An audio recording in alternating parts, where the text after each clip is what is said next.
ये है खबरों की खबर और आप देख रहे हैं खबरों की खबर टीवी। था ये तुगलकी फरमान के जरिए से शिक्षकों को परेशान किया जा रहा है। आज अभी शाम को 4 बजे धुंधला हो जाता है। बेटी पढ़ाओ बेटी बचाओ महिला शिक्षिकाएं किस तरह से अपने घर लौटेंगी, इसलिए उनके लिए विशेष प्रावधान कीजिए और उनको निकटतम जगह पर उनकी बहाली कीजिए। उनके बाल बच्चे भी पढ़ेंगे, उनके सिक्योरिटी का मसला है। ये सारे मामले हैं। दूसरी तरफ उर्दू के साथ सरकार बराबर दुश्मनी कर रही है। बिहार में उर्दू को दूसरी सरकारी जबान की हैसियत हासिल है। यह गंगा जमनी तहजीब है और लेकिन इसको कहीं न कहीं से बिहार सरकार मुस्लिम अल्पसंख्यकों की तरह इसको प्रताड़ित कर रही है। 80,000 से ज्यादा उर्दू टीचरों की जगह खाली पड़ी है। वहां पर उर्दू टीचरों की बहाली नहीं हो पा रही है।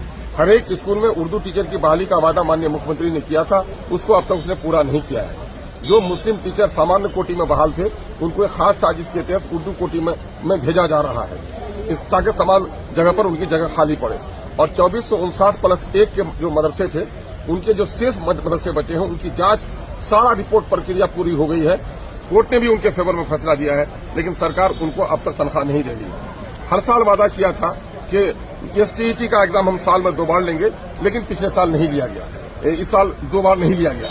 इससे हमारे बहुत सारे जो शिक्षक बनने की आहता रखते हैं ऐसे लोगों को मायूसी हुई है। बिहार की सरकार ने शिक्षा की हालत को बड़ा चौपट कर दिया है। अगर आप देखेंगे कि +2 में एडमिशन के लिए ऑनलाइन एडमिशन के नतीजे में 70 किलोमीटर 80 किलोमीटर दूर